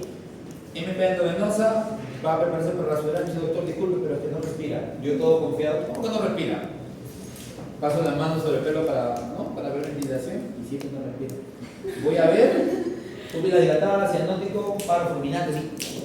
Son más que 100 medidas de masaje cardíaco, atropina y todo eso. Estaba, dile a tu tía, pues, de que su gato ha fallecido. ¿No? Felizmente tenía un amigo por ahí y no me quedé con la duda. Dije, vamos a poner una placa, porque esto no debe ser algo sospechado algo cardíaco, sinceramente. Cuando veo, teníamos pues un corazón súper gigante, agrandado. Leyendo mucha literatura, porque me quedé tan traumado con eso, descubrí que hay un porcentaje alto justamente de pacientes felinos con hipertrofia cardíaca en edad temprana. ¿Qué eso fue lo que me motivó? ¿Por qué fallé? Porque no tomé pruebas complementarias para poder hacer esa OVH este gato, ¿no? Así que ahórrense esas molestias y siempre escuchen lo que les digo por experiencia. Eso sirve muchísimo, ¿ya? Para que no vean esos errores. Yo de ahí aprendí a meter, yo en mi clínica, cuando me vienen, hasta incluso de forma interna, por mi seguridad no le cobro la placa, pero no se la entrego tampoco, ¿no? Pero todo entra con placa. Igual me pasa con los conejos. Ya hoy en día tengo tantas patologías de verdad cardíacas de conejos, de que yo en la clínica hemos instaurado dentro de nuestro paquete sumar placas, 2 vistas de tórax. Para dejar. Si veo algo que no me gusta, primero que pase por cardiólogo antes de hacer algo con ese conejo. Sí, es bien. ¿Los conejos? O sea, ¿qué se le hace? O sea, ¿por qué hay problemas cardíacos? No, o sea, ¿qué es lo común por el que lo llevan? En los conejos, OVH, castraciones, las sedas, y las sedas son las enfermedades dentales adquiridas, o sea, que tengan que rebajar diente, retirar un diente como tal, los accesos, que hay que hacer técnicas de marsupilización, cistotomías, esplenectomías, neoplasias. En realidad, amigo, ya hoy en día se hace todo lo que haces en un perro. Hemometras, el conejo, ¿cómo es? El conejo no sufre mucho, o el porcentaje de piometra es muy reducido. Creo que en todos estos años en la clínica, que son 6 trabajando, habré tenido así contaditos con la mano 4 o 5. Todo es hemometra. Todo, ¿cómo lo descubre el dueño? Doctor, el día de ayer encontré orina con coágulos de sangre, orina con sangre, descenso muculento con sangre. El conejo es hemometra, métanse eso a la cabeza. Piometra es muy raro, siempre hay ese sumado. Y la forma en que yo sospecho, si es hembra, entera, con ese tipo antes, porque la incidencia de problemas de vejiga, sedimento, cálculos, como tal, es muy raro. Están presentes, sí, pero es muy raro. Más están en esas hembras enteras. Ecografía, ellos tienen doble cuerno fusionado, entonces ecográficamente ya nosotros identificamos qué es lo normal y lo que no, y rapidito puedo darte un diagnóstico de hemometra, ¿no? Entra a sala. Igual que perro, estabilizar. Aprendan algo. A veces por querer tratar que no se te escape ese paciente. No, sí, ahorita hacemos las pruebas complementarias y más en la noche entra, hace empieza biometra. No, esos perros se estabilizan. Vienen con, a veces, leucocitos súper elevados, más de 30.000. Vienen deshidratadas, vienen con el proceso de la sepsis, vienen con compromiso renal. ¿Qué cuesta una antibioticoterapia previa? ¿Qué cuesta una estabilización mediante fluidos? ¿Qué cuesta mejorar el panorama para que ese paciente entre lo más estable posible? Por eso es que hoy en día hemos empezado a reducir la mortalidad post, porque ya ahora no es que, primero no, tiene que entrar rápido, ya no es así. Estabilizar, ¿no? si la prioridad, o sea, si es un paciente muy descompensado, quizás un par de horas de estabilización y recién entra, ¿no? Si es un paciente que todavía te permite, alimentarlo toda la mañana, todo con fluido, antibioterapia, vitaminas, aminoácidos y recién por noche programación. Ya nunca se entra rápido para eso, estabilizas. Con respecto al tema de los conejos, lo más habitual que yo observo son tinomas, cardiomiopatías dilatadas de ventrículo, ¿ya? Y también mucho tumor a nivel de atrio. Ya por ahí he tenido una aorta saliente, pero en atros es bien común encontrar masas extracardíacas que están adheridas a atrio, más que ventrículo. Profe, pero a ver, lo que no entiendo, o sea, ¿el conejo presenta síntomas? No. O lo llevo, a ver. No, lo descubres porque la rutina vengo para hacer una esterilización profiláctica. Ah, ok. Encima hay unas razas predisponentes. Los de orejas caídas, el lobo y el cabeza de león son los más predisponentes a estas patologías. Ya, es muy raro que yo lo vea. Aquí en el Panamá está uno de los mestizos, son los más sanos. Pues. Ya, los rex, esos de pelo aterciopelado, esos son como el boxer. Full neoplasias de piel. Todos se mueren con neoplasias de piel. Ya, los cabezas de león, los miniatura holandés, por ejemplo, muy predispuestos en edad avanzada a problemas articulares. Degeneración articular, espondiliartrosis, displasia de cadera, es muy común. Pododermatitis son muy propensos. Y así más o menos, ya quien está metido en la medicina de estos animales, ya puedo atreverme a decir que como en el perro, ¿no? El chihuahua, problema cardíaco.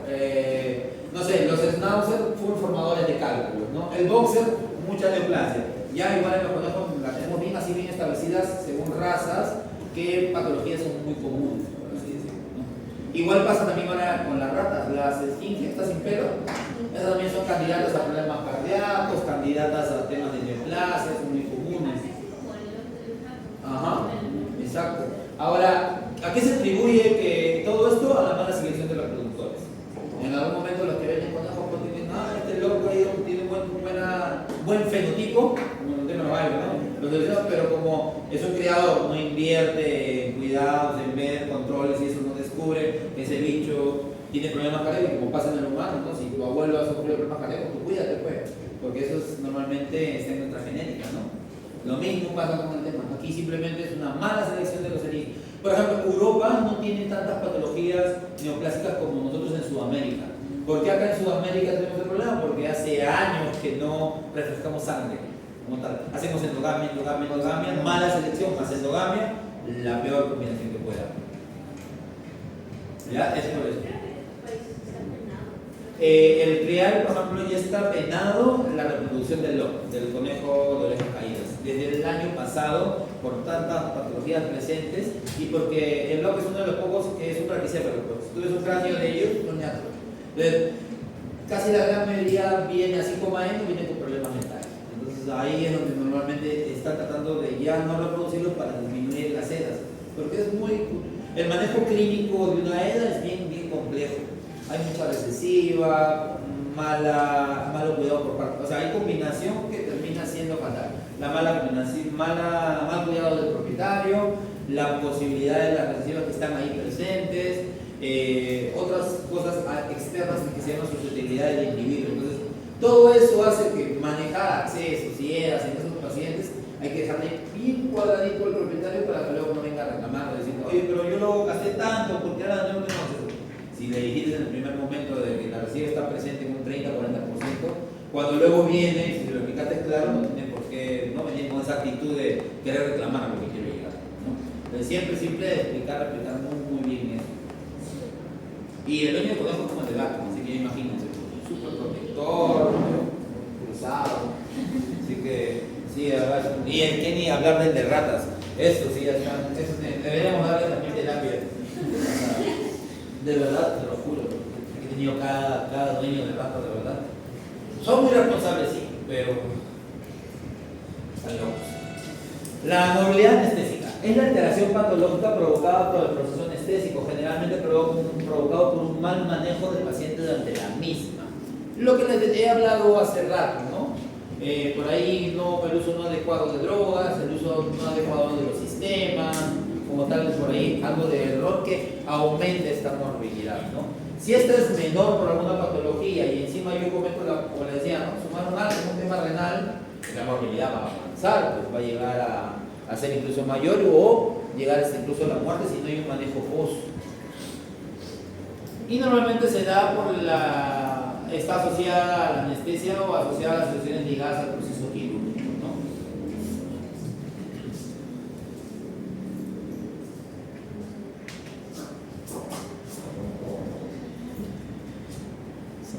Bueno, el buen doctor Redondo y Martínez, ya no lo conozco, pero otros doctores sí he tenido la oportunidad de llevar cursos con ellos. Ya, Redondo durante allá por el año, sí, entre el 2006 hasta el 2000, si no me equivoco, ahora sacó un nuevo estudio de mortalidad en Sudamérica. Se le ocurrió al doctor, oye, anestesiólogos de Perú, ¿podrían mandar sus fichas anestésicas de mortalidad para tener una idea de cuántos bichos se mueren en Perú, en Venezuela, en Colombia, en Chile? Y así recopiló datos. Es un doctor argentino, ¿ya? Y normalmente logramos pues que la mortalidad según el ASA del paciente, ¿no? Normalmente hemos hablado con ASA 1, el paciente totalmente sano, estable, con análisis ok, ASA 2 con alguna patología preexistente que todavía no me llegue a la descompensación. Un ASA 3 podría ser un paciente quizás con ya una fisura del útero donde recién se está liberando contenido por el abdomen. Y un ASA 4, es decir, por ejemplo, una empenectomía, iban a adaptar una empenectomía por un tumor de vaso, pero el tumor se desgarró y empezó a generar un hematoma. Eso es un ASA 4. Ya entre ahí poniendo ejemplos de clasificaciones, ¿no? Lo que hizo el doctor fue recopilar información como tal y según la clasificación de ASA, ver qué tanta mortalidad teníamos como tal de perros y gatos. ¿Ya? Eso es en el 2018. En ASA 1 todavía teníamos un 0,35. Hoy en día se ha reducido a 0,07. 0,07, sí, por ciento. Entonces, ¿hemos evolucionado? Definitivamente sí, pues, porque ya cada vez veo que las técnicas por ahí optan por el servicio externo, por ahí tienen un colega al cual lo capacitan para anestesia y que se encargue él nada más de los procesos. Por ahí hoy en día se invierte pues en máquina de anestesia, bombas, manta, multiparámetro, en una zona confortable para la preparación del mismo, ¿no? Entonces yo puedo decir según el estudio que actualmente tiene el doctor que la mortalidad ha disminuido y eso es bueno pues, ¿no? Es muy favorable. Pero sin embargo todavía en esos años, miren, perro ASA 1 0,35%, ave menor a 100 gramos en esos años 16% de mortalidad. Así, ASA 1, una ave sana para un procedimiento que cuando te vas a sedarlo para cortar uñas, así de riesgoso era. Por eso es que la gente puede, ¿no? Entre mis colegas, no, ni señor, no me meto, déjame meter perros y gatos, yo no me meto en eso porque, no sé, muchos se mueren, tengo miedo, pero hay que saber y conocer eso, ¿no? Hoy en día la mortalidad ya ha reducido en aves de menos de 100 gramos para procedimientos de rutina en un 7%. Todavía, o sea, quiere decir que por más que bien que hagan las cosas, 7 de cada 100 se van a morir de cada 100 pacientes en anestesia. Todavía es alto, ¿verdad? En el conejo está también en 0,17 la mortalidad. Ya de hurones no tengo estudios, de erizos tampoco. Estoy por ahí dando la información por una tesis a una colega que está midiendo, pero en ratas, para tener mortalidad, para ver más o menos una idea de la mortalidad en ratas, como tal. Pero a lo que quiero llegar es que cada especie es totalmente distinta y que en algunos estamos avanzando y en otros todavía toca preguntarnos por qué, ¿no? ¿Por qué todavía la mortalidad sigue siendo tan alta? ¿Qué nos falta mejorar? ¿Qué nos falta acondicionar en nuestro manejo del paciente para reducirla? Hay muchísimas cosas que todavía yo considero en los no convencionales están para descubrir, ¿no? Sí, ya cada vez avanzamos, estamos haciendo cosas muy alucinantes, pero todavía estamos en pañales. Sinceramente, todavía estamos en pañales. Quizás la generación de ustedes tenga ya la experiencia previa de nosotros, mayor disponibilidad de información y lugares donde puedan capacitarse para reducirla, ¿no? Es un mundo muy bonito. Ojalá que alguien aquí al momento me diga, doctor, yo me quiero dedicar también a esa área, ¿no? La medicina es totalmente distinta que la de fabricar en esa área. Algo que también quiero mencionar es que nunca va a existir una anestesia perfecta. Por ende, no existe una pócima mágica, no sé, algo protocolar que exista. Por eso hablamos de los planes individualizados para cada bicho, para cada paciente, ¿no? Y que cada caso es único. Aquí, por ejemplo, en la imagen tienen un sujetador de traqueotubo, ¿no? Normalmente nosotros amarramos un tubo a la mandíbula superior, ¿no? No a la inferior, ¿no? Si uno quiere mejorar, por ejemplo, tiene el sujetador, ¿no? Esta llave de rosca es lo que normalmente asegura el traqueotubo y este es como un acople donde va por dentro del traqueotubo y va como una pita o como esto de pegado lateralizado. Lo he usado bastante tiempo, sí, da seguridad en el en mantener asegurado por ahí el traqueo tubo, ¿no? ¿Cuál es lo malo? Mucha secreción, a veces cirugías de cavidad bucal, estorban, como tal, ensucian, ¿ya? El plástico se puede autoclavar, pero la pega, ¿no? Entonces, como que ya te permite pocos usos a lo que quiero llegar, ¿no? Y no es barato. Entonces ahí pones en balanza si justifica o no comprar constantemente nuevos de esto, ¿no? Ya lo del desfasado no lo uso, prefiero mi filita, que es más rápido. Ya habíamos hablado de que la valoración del paciente preanestésico tiene como objetivo principal darle una clasificación como tal, ¿no? Al manejo anestésico quirúrgico.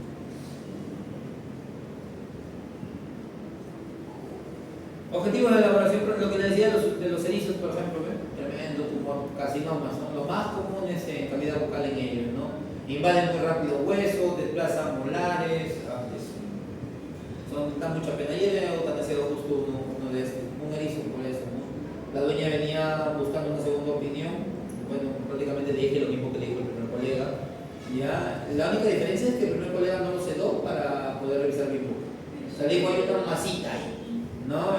Que le hizo manejo del olor, ok, pero había que determinar que cuando ya lo sedé, abrí, le permití que grabe, como tal, la masa había ubicado en la zona de articulación de mandíbula, estaba por donde todo el hueso, había desplazado, deformado los molares a un lado y estaba poniendo toda la parte baja de la base de la lengua.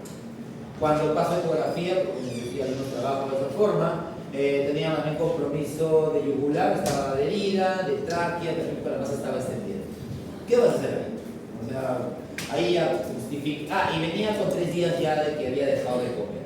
Y en los erizos hay algo que le llamamos el síndrome de abandono. Cuando en la madrugada o en la noche que hacen su actividad, pues son animales nocturnos, ya no vuelve a la guarida, sino se queda a medio sustrato, ahí se queda dormido o hace la luna, ¿no? Ya esos datos, que no coma y esa invasión, como tranquilamente ningún veterinario te va a decir que no está justificado pensar en sedado. Como ya lo tenía sedado con halogenados, ahí mismo tomaron las determinaciones, su fentanilo para el dolor y luego su T61 para producir el paro cardiorrespiratorio, ¿no?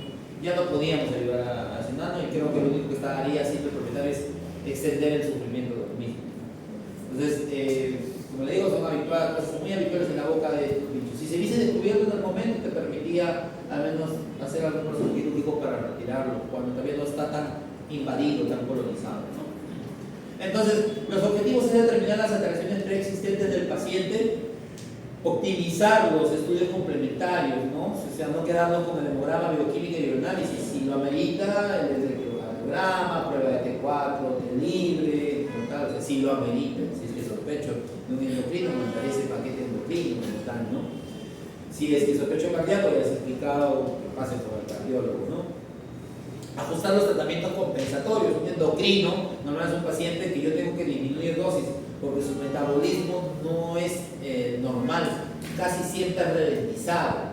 Y si yo no sé, si lo manejo como habitual, tengo que tratar más prolongado, tengo por ahí que no me siento cómodo en la metabolización, tengo que optar por manejos como el choque de glucosa para estimular el metabolismo, ¿no?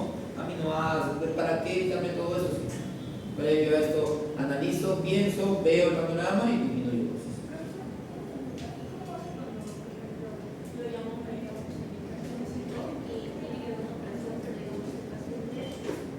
Es endocrino, pero no sabe, porque no lo entiende cómo maneja eso, es más lento todo lo que tiene que metabolizar. Ya, ¿Cómo se da cuenta? ya, normalmente miraría al paciente y buscaría signos como, bueno, ya cuando ustedes lleven por ahí la parte, si no lo han llevado la parte endocrina, hay signos característicos.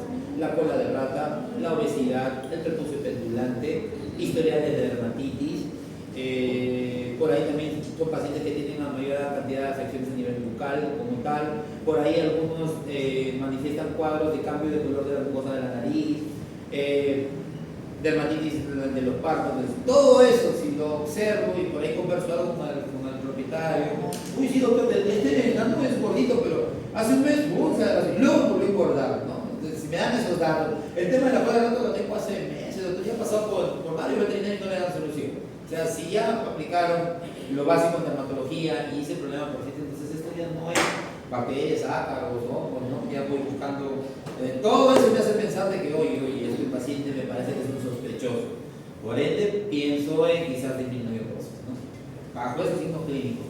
Sí, siempre es importante conversar con el propietario, ¿no? Aunque a veces, no sé, los cirujanos o el que te contrata, que tienes una hora porque tienes que hacer 3 más, ¿no? A mí me importa un pepino. Yo la verdad me pongo, no es mi trabajo, porque ¿qué pasa cuando la cosa sale mal? Casi siempre fue la depresión.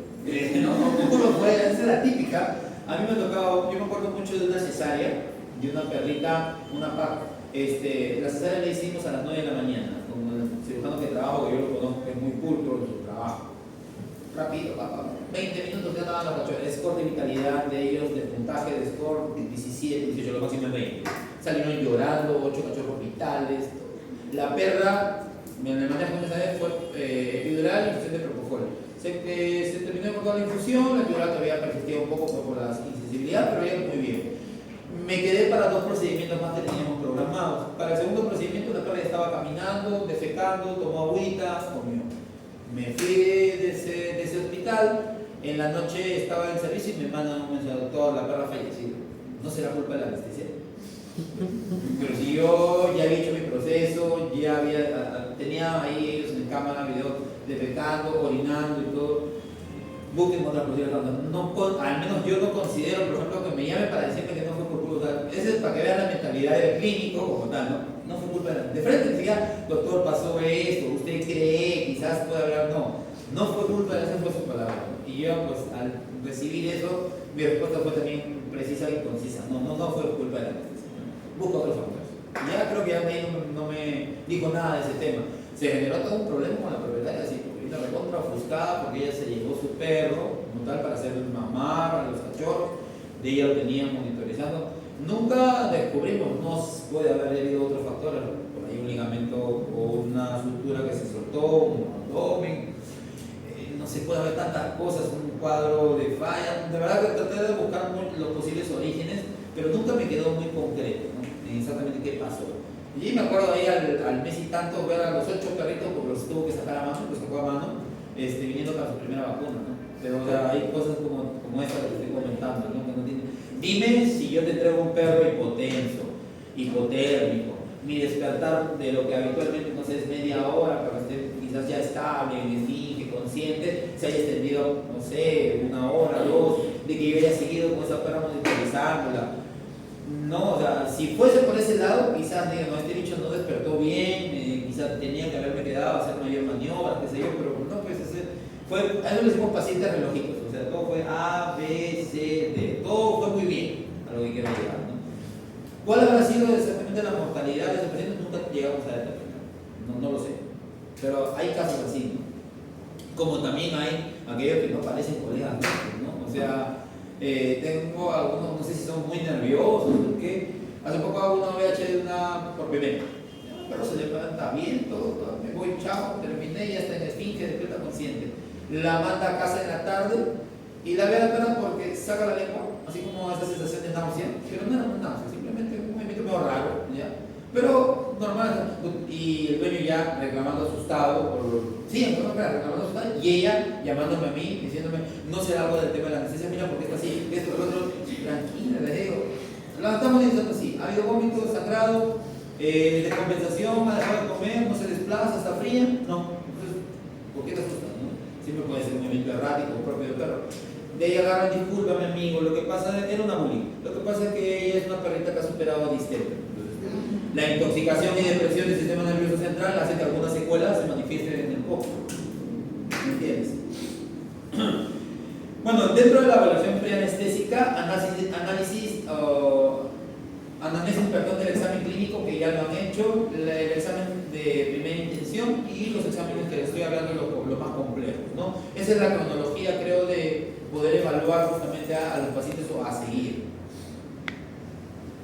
Especies, hay algo dentro de la anamnesis que tenemos que saber para, según ello, interpretar nuestro plan, nuestro protocolo, ¿no?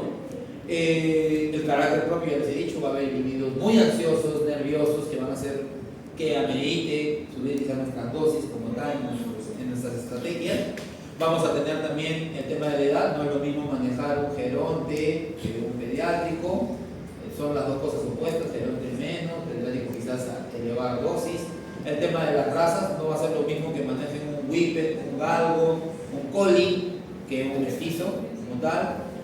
O ya les hablaba del tema de los conejos, es el blog, que tiene que tener miedo para todo. El tema de las especies, hay que aprender que cada especie tiene manejos totalmente distintos. Y la actitud general, o sea, siempre hay que tener todos estos datos importantes para el plan anestésico que vayamos a utilizar. ¿Ya?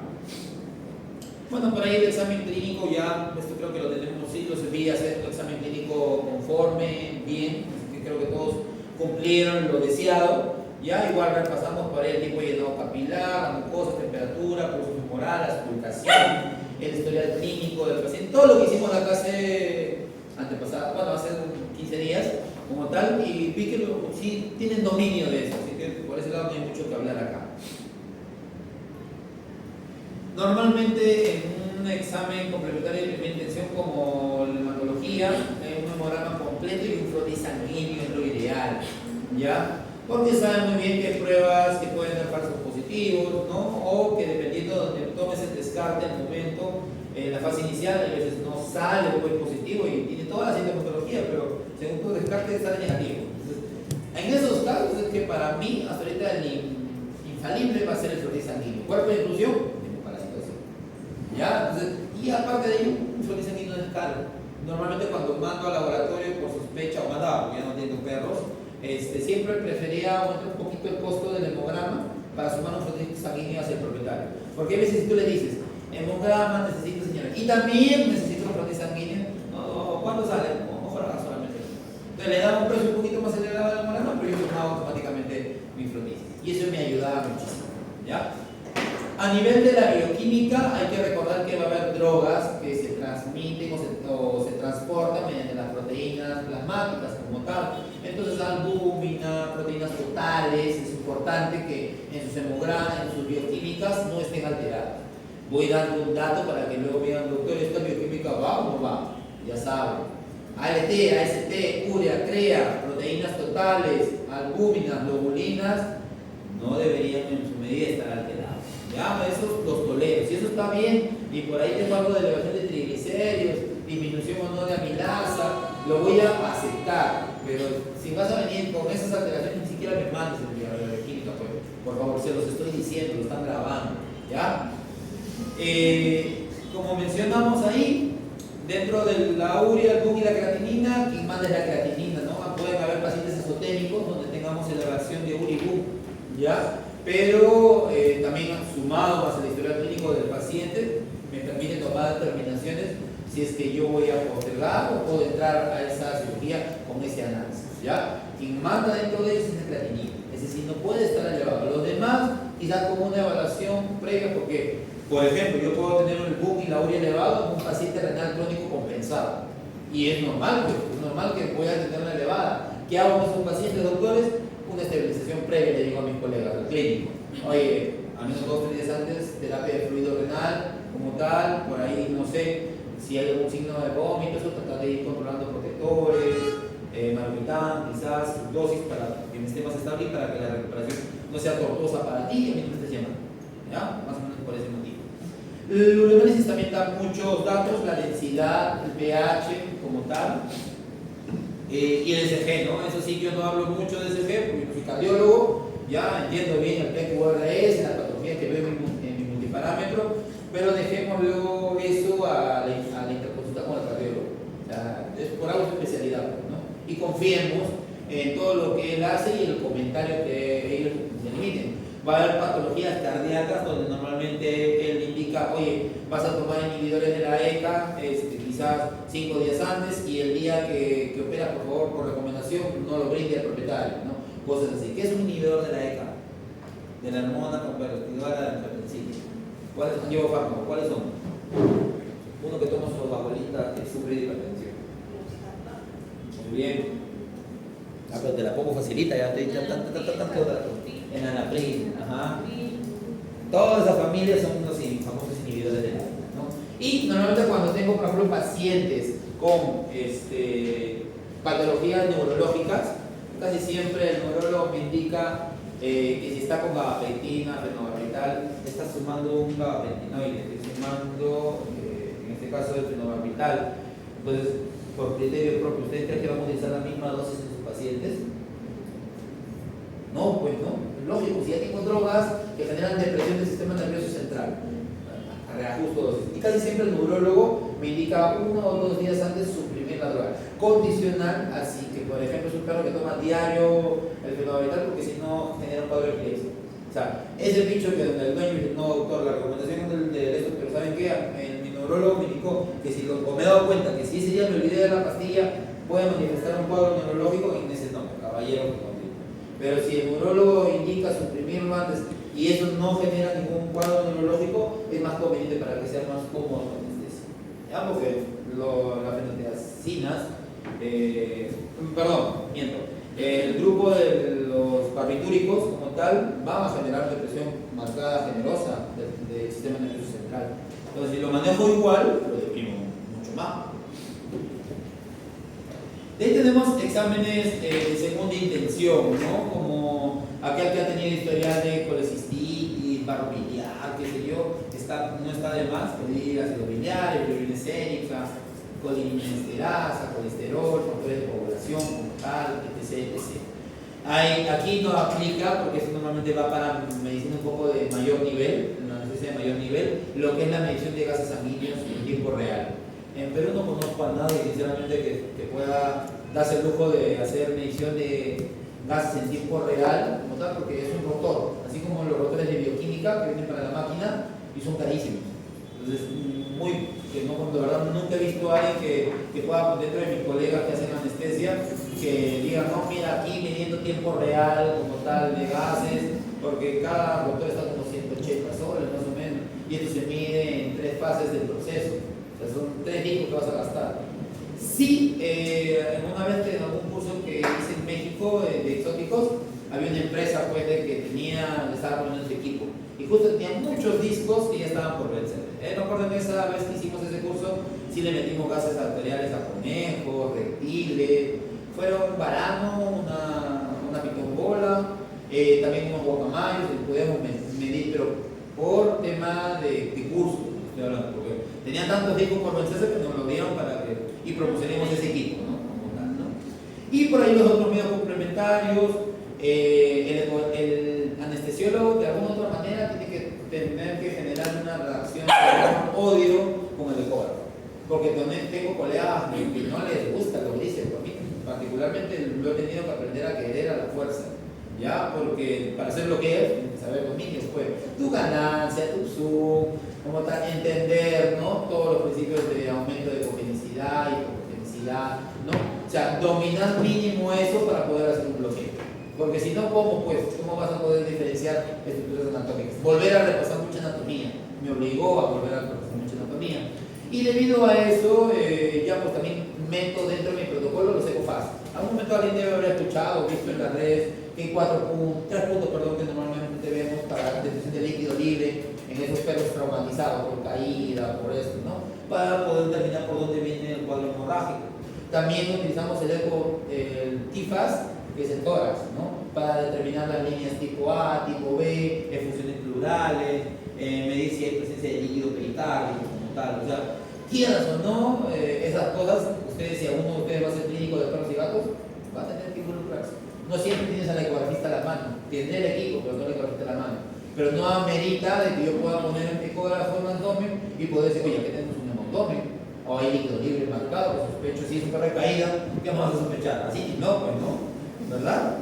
¿Ya? O si tengo un estrés respiratorio como tal, ya, no sé, porque es un bicho que tiene fibrosis, ¿qué carajo voy a pensar yo en diuréticos ante una fibrosis? Diuréticos ante un edema, quizás, pero ¿cómo lo determinas? ¿Placa o ecografía? Entonces, lo que quiero llegar es que necesitamos también capacitarnos, sí o sí. O sea, ¿alguien que sabe que era gatos acá? Necesita saber esas cositas, sí o sí. ¿Ya? Acá venía lo de la clasificación de la ASA, ¿ya? Como mencioné, la ausencia de alteraciones orgánicas, fisiológicas, químicas, sistémicas y psíquicas en un paciente con un proceso patológico localizado, ¿no? Un ASA-2 es una enfermedad sistémica leve, moderada, con patologías compensadas, es decir, que tiene un cálculo, pero no está obstruido totalmente, Orinará con hematuria, pero más de eso no veo ningún otro signo clínico. Podría clasificarlo como un asa 2, ¿no? Alteraciones sistémicas ya graves, procesos patológicos no compensados. Ese piometra que se está empezando a descompensar. Empezó a haber vómito, diarrea, anda sin comer, ya la vemos deprimida como tal. Un asa 4 es el abdomen por caída, donde aparte de tener el abdomen, tengo mucosas pálidas, hipotenso, está entrando en estado comatoso, postrado. Lógico, pues que no lo voy a clasificar como 2 o 3, ¿no? Más o menos esas son las clasificaciones que ustedes van a ver como tal. 5 es un paciente moribundo en el que si no se lo operen no va a sobrevivir. Y es el que requiere atención de emergencia. A cualquier clase se le agrega a cualquier clase de las anteriores, ¿no? Normalmente llegamos a la clasificación ASA 4, los más complicados. Muy raro que te venga un ASA 5, muy raro también que salga del proceso hablando verdades, ¿no? Pero los hay, ¿eh? Yo he tenido un pastor, me acuerdo, para biometra. De hecho, parecía, yo pensé que ya había puesto algo ya cuando llegué a la clínica a hacer el servicio, ¿no? Era para mi amiga que siempre me saca los casos más difíciles. Entonces, era una perra que ya hiperventilaba, con cosas totalmente pálidas, una sepsis que tenía 60.000 de leucocitos, ya te imaginas, ¿no? En el proceso anestésico se generó paro intracardíaco 2 veces, respondió a la atropina. Yo la saqué del cuadro, al menos estable, pero la hiperventilación era algo que no podía corregir. Y tienen que tener miedo, porque una hiperventilación va también a la larga generar una acidosis respiratoria, y es el principal motivo por el cual se genera la falla multiorgánica y por el cual se genera un ciclo, una población intravascular diseminada. Entonces, esa falla multiorgánica, o si yo veo ese bicho que me levanta así hiperventilando, entonces por ejemplo no lo he hecho yo, al menos voy para atrás. Mi amiga, terminamos la cirugía, todo estable, en la medida de lo posible, hiperventilando. Pero yo terminé de hacer mi maniobra. Ya para esto habíamos hablado con el propietario de que el diagnóstico era reservado malo, como tal. Increíblemente al día siguiente tenía otro proceso ahí. Y me dice, ven, mira, ¿te acuerdas de la paleta que estaba muy mal? Ella es, ya la pastora estaba estable. Pero te estoy contando un caso de éxito, pues, ¿no? Nosotros normalmente no son así. Ya, pero estaba estable, estaba bien, salió adelante. Lo que sí sumó ella, lo que hicimos fue acupuntura.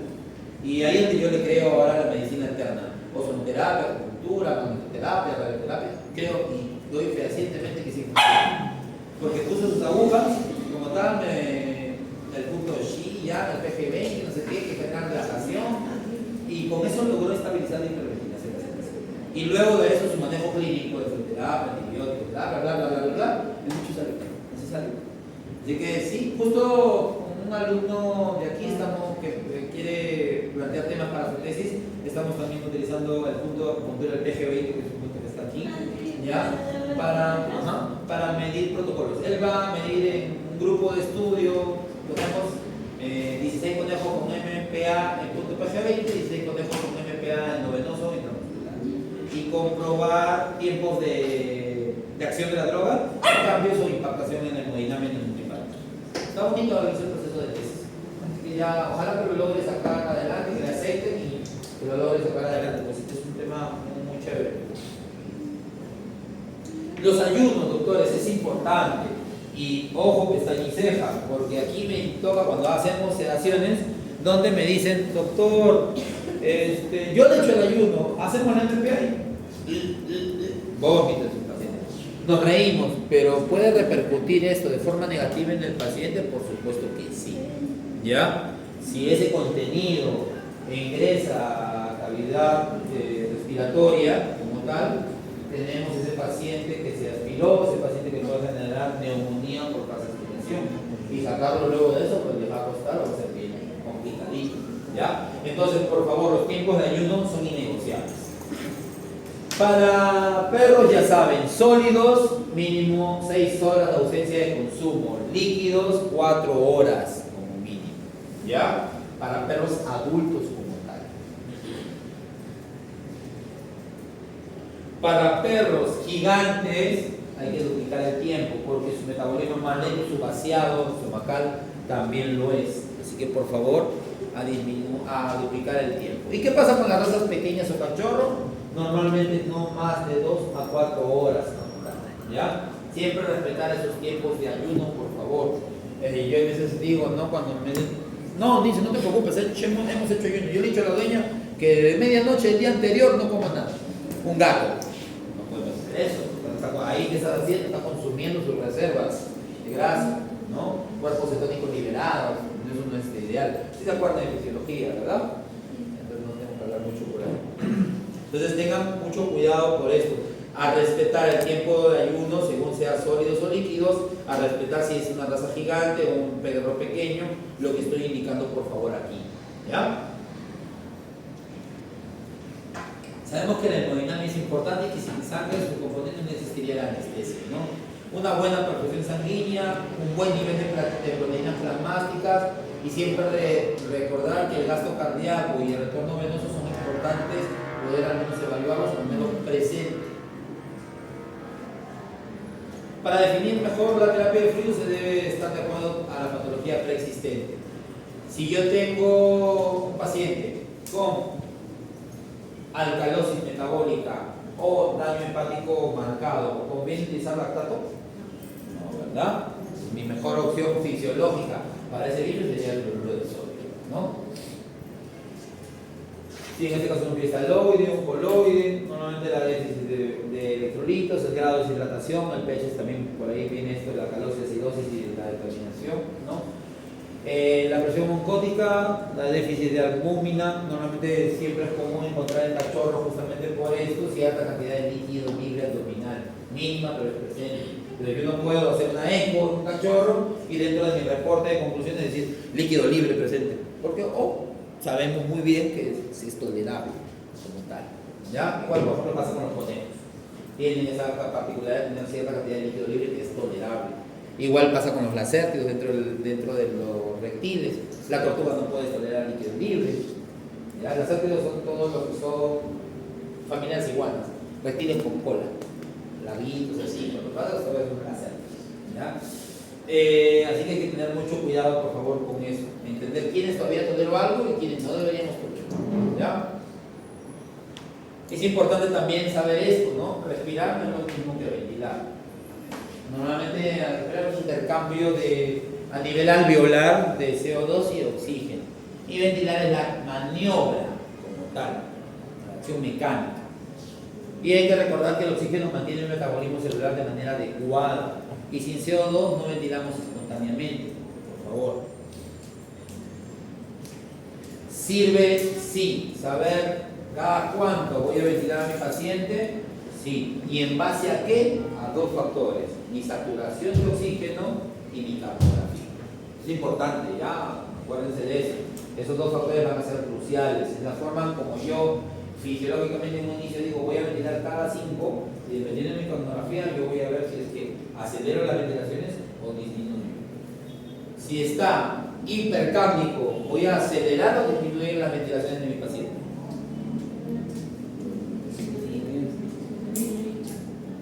¿Seguros? Y si es disminuir, ¿por qué? ¿Por qué un bicho va a estar hipercárnico o con el CO2 elevado?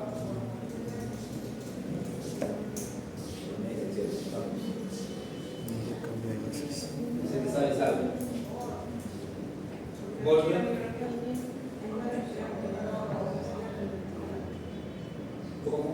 O sea, la respiración uno de los motivos que me dices por el cual el CO2 está elevado es por la respiración que es menor en tiempo. ¿Sí? Es válido. Uno de los motivos puede ser eso, que al no haber una correcta ventilación se empieza a acumular CO2. Volvemos al principio del espacio muerto, podría ser un motivo por el cual también la capnografía se eleva. Y sí, también, doctor, existe un shock alveolar. Debido a que tú no ventilas de forma correcta, generando la presión en centímetros de agua adecuada, el aire que llega a esos últimos alvéolos es tan poquito que el alvéolo lo que hace y no le permite ese cambio. Se llama shock alveolar. Es por eso que más adelante vamos a hablar de lo que es un rescate alveolar, de esas técnicas donde presiono hacia esos centímetros de agua para que trate de abrir los últimos alvéolos que se tienen. ¿Ya? Un bicho con una hipoventilación también va a elevar la capnografía. ¿Ya? Entonces, si es así, significa que yo tengo que aumentar los centímetros de agua de presión, si no tengo un ventilador, ¿no? Al presionar mi baloncito lo voy a tener en español, que hacer un poquito más grosero para tratar de elevar la presión en centímetros de agua y que esos alvéolos se terminen de elevar o insuflar de manera correcta. ¿Ya? Estados de presión marcado también eleva la capnografía. Ese hecho que está muy profundo. ¿Ya? Entonces yo necesito lavar porque ya hablamos que el CO2 retenido mucho tiempo no es bueno, ¿no? Entonces por ahí viene uno de los motivos o causas habituales por el cual se eleva. Y cuando se disminuye muy marcado, puede ser cuando está muy superficial, puede ser cuando tengo fuga en el traqueotubo, tengo un tubo así, el CO2 está limando y no lo lee.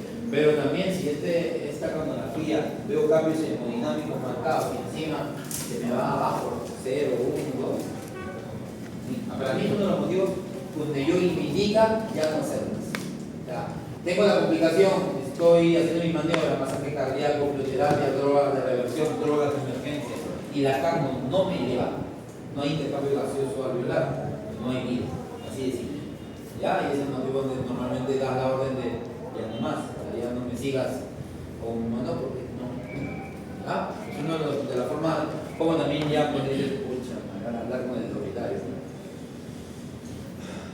Bueno, hoy día hemos hablado entonces de cosas bien básicas, espero que la información transmitida haya quedado y que repasen, lean por favor, porque ya se nos empieza a venir ya el uso de drogas, el manejo, repasen sus vidas, hasta ahora me imagino que están muy diestros, ¿ya? Entonces,